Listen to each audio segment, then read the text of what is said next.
এই যে বড় ভাই, এদিকে আসেন, এদিকে। ভাই আসতেছি আসতেছি আসতেছি। কি বড় ভাই, কি খবর? এই তো দিনকাল ভালোই যাচ্ছে। দুপুরে খাওয়া দাওয়া হয়েছে নাকি? হ্যাঁ খাইছি, তুমি খাইছো? এই তো বড় ভাই, আলহামদুলিল্লাহ। কুরবানির ঈদ না, এই সময় আমাদের খাওয়া দাওয়াই আর কি, খালি গরুর মাংস আর গরুর মাংস।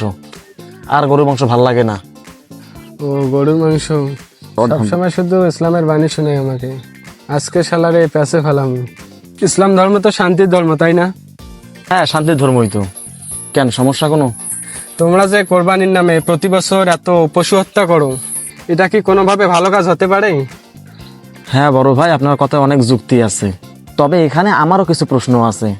যখন হিন্দু ধর্মের লোকগুলো তাদের পাঠা বলির নামে এত সংখ্যক পাঠাগুলো বলি দেয়, তখন আপনাদের এই মানবতা কোথায় যায়? এই বিষয়টা পুরোপুরি বাদ দিলাম। সারা বিশ্বে প্রতিনিয়ত যে পরিমাণ সংখ্যক পশু হত্যা করা হচ্ছে, সেটা বলার বাহিরে। বিশেষ করে পশ্চিমারা আর ইউরোপীয়রা যেভাবে কুকুর আর শূকরগুলোকে ধরে হত্যা করে কাবাব বানিয়ে খাচ্ছে, সেটা চোখে পড়ার মতো। তখন আপনাদের এই মানবতা কোথায় যায়? শুধু কোরবানি ঈদ আসলে আপনাদের কেন গায়ে চুলকানি শুরু হয়? বর্তমান দ্রব্যমূল্যের যে ঊর্ধ্বগতি, সেখানে মধ্যবিত্ত ফ্যামিলি থেকে শুরু করে দিনমজুরি যারা রয়েছে, তাদের সাধ্য হয় না 1 কেজি গরুর মাংস কিনে খাওয়ার। কারণ একজন ব্যক্তি দিনমজুরি হয়ে থেকে 5 থেকে 600 টাকা, সেখানে বাজারে 1 কেজি গরুর গোস্তের দাম 700 টাকা। কিন্তু এই কুরবানির কল্যাণে দিনমজুরি থেকে শুরু করে রাস্তার ভিক্ষুকগুলো অন্ততপক্ষে একদিন হলেও পেট এবং মন দুটো ভরেই তারা গরুর মাংস খেতে পারে। যদি আপনাদের মানবতার কথা শোনাতেই হয়, তবে ইসলাম ধর্মটি আপনাদেরকে প্রশংসা করা উচিত। আল্লাহ তাআলা কোরআনে ইরশাদ করেছেন, তোমরা নিজে খাও এবং যারা চাইতে পারে না তাদেরকে দাও, এবং যারা বিনয়ের সঙ্গে চায় তাদেরকে দাও, এবং এতিমদেরকে দাও। এই পৃথিবীতে আর কয়টা ধর্মের এরকম উদাহরণ আপনি দিতে পারবেন? ইস, ধরা খেলাম মনে হয় রে। না না, হার মানা যাইব না। আচ্ছা ভাই, এটা বাদ দেন, কিন্তু পশুগুলোর তো জীবনের মূল্য আছে। হ্যাঁ, তা অবশ্য ঠিক। তবে এখানে আমারও আরো একটা প্রশ্ন আছে। আপনি কি শাকসবজি খান? হ্যাঁ খাই তো, আমার অনেক প্রিয় খাবার। ও আচ্ছা। তবে আমাদেরই দেশীয় বিজ্ঞানী আবিষ্কার করেছেন প্রত্যেকটা জীবের ভিতরে জীবন রয়েছে। তাহলে আপনারা যে শাকসবজি খেয়ে থাকেন, তাদেরকেও যে হত্যা করা হচ্ছে, তখন আপনাদের মানবতা কোথায় যায়? এটাও বাদ দিলাম। সারা বিশ্বে এত পরিমাণে এত সংখ্যক মাছ ভক্ষণ করা হচ্ছে, যেটা বলার বাহিরে। হয়তো সংখ্যায় গণে শেষ করা যাবে না। অবশ্যই আপনিও মাছ পছন্দ করেন, তাহলে সেই মাছগুলোর কি প্রাণ নাই? সেই মাছের প্রাণের কি দাম নাই? তখন আপনাদের মানবতা কোথায় যায়? এর কোনো জবাব আপনার কাছে আছে? না, এর সাথে তো কথাই পারা যাচ্ছে না।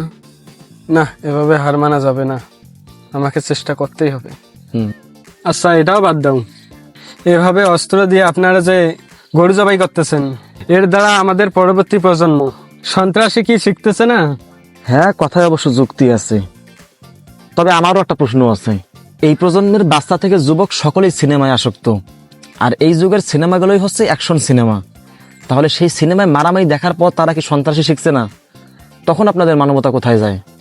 হ্যাঁ তোমার কথা ঠিক আছে, তবে সিনেমায় হচ্ছে তো অভিনয়, আর তোমরা তো বাস্তবে। হ্যাঁ, কথায় যুক্তি আছে। তবে আমারও যে পাল্টা প্রশ্ন আছে আরো। আমরা যদি এখানে প্র্যাকটিক্যাল শিখিয়ে থাকি, তাহলে মেডিকেল গুলোতে তো আরো ভয়াবহ অবস্থা। সেখানে তো ডাক্তাররা সার্জারি করায় যেভাবে, সেটা হচ্ছে প্রথমে অজ্ঞান করে, তারপরে অস্ত্র দিয়ে কাটাকাটি করে অপারেশন সম্পন্ন করে। তাহলে সেখান থেকে তো বাচ্চা কাচ্চারা এটাই শিখবে যে আমরা সন্ত্রাসী কার্যক্রম করতে গেলে প্রথমে অজ্ঞান করব, তারপর ছুরি ধরবো। তাহলে আপনার যুক্তিতে সেই হসপিটালগুলো বন্ধ করে দেওয়া উচিত, আর ডাক্তারগুলোকে জেলখানায় ভরা উচিত। এ ব্যাপারে আপনি কি বলবেন? শালা তো জানু মানে, আর একবার চেষ্টা করে দেখি। আচ্ছা সবকিছুই বাদ দেন, আপনার ইসলামেই তো বলা আছে সব কাজেই তো নিয়তির উপর নির্ভর করে। তাহলে আপনারা তো মনের পশু জবাই করলেই পারেন। এই তো ভাই, এবার লাইনে আসছেন আপনি। হ্যাঁ হ্যাঁ ঠিক আছে। আমার মনের পশু তো হচ্ছেন আপনি, তাহলে আপনারই কুরবানি দেই। আস্তাগফিরুল্লাহ, আল্লাহর কসম ভাই, করতে পারবেন জায়েজ নাই। এজন্যই বলি মুসলমানরা উগ্রপন্থী।